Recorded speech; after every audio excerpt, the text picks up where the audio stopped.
തെരഞ്ഞെടുപ്പിൽ കൊല്ലത്തെ കനത്ത തോൽവിക്ക് പിന്നാലെ ജില്ലാ കോൺഗ്രസിലെ എ ഗ്രൂപ്പിൽ പൊട്ടിത്തെറി. ജില്ലാ നേതൃത്വത്തിൽ അഴിച്ചുപണി വേണമെന്ന് കൊടിക്കുന്നിൽ സുരേഷ് എം പി ആവശ്യപ്പെട്ടു.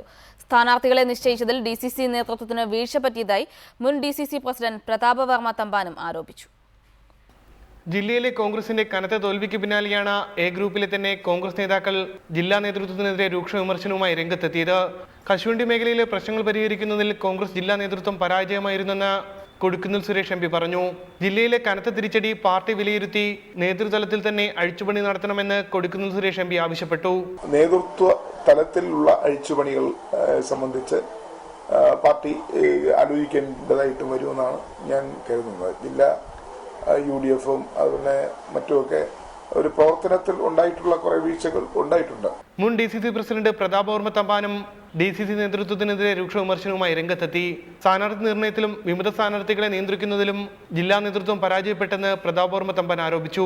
സ്ഥാനാർത്ഥി നിർണയത്തിൽ പ്രധാനമായിട്ട് സംഭവിച്ചിട്ടുള്ളത് കാരണം ഈ റിബലുകളൊക്കെ ഉണ്ടായത് അതുകൊണ്ടാണല്ലോ. ഞാൻ പട്ടാനത്തെ കാര്യം അതുകൊണ്ട് എടുത്തു പറഞ്ഞു. കശുവണ്ടി വികസന കോർപ്പറേഷന് കീഴിലുള്ള എല്ലാ ഫാക്ടറികളും അടഞ്ഞുകിടക്കുന്നത് തെരഞ്ഞെടുപ്പിനെ പ്രതികൂലമായി ബാധിച്ച സാഹചര്യത്തിലാണ് കോർപ്പറേഷൻ ഡയറക്ടർ ബോർഡ് അംഗമായി തുടരുന്ന DCC പ്രസിഡന്റ് V സതീശീലിനെതിരെ വിമർശനവുമായി കൊടിക്കുന്നിൽ സുരേഷ് ഉൾപ്പെടെ രംഗത്തെത്താൻ കാരണം. അതേസമയം എ ഗ്രൂപ്പുകാരനായ DCC പ്രസിഡന്റിനെതിരെ I ഗ്രൂപ്പ് നേതാക്കളുടെ ഭാഗത്തുനിന്ന് ഇതുവരെ പരസ്യ പ്രതികരണങ്ങൾ ഉണ്ടായിട്ടില്ല എന്നതും ശ്രദ്ധേയമാണ്. ഉമേഷ് ബാലകൃഷ്ണൻ, റിപ്പോർട്ടർ, കൊല്ലം.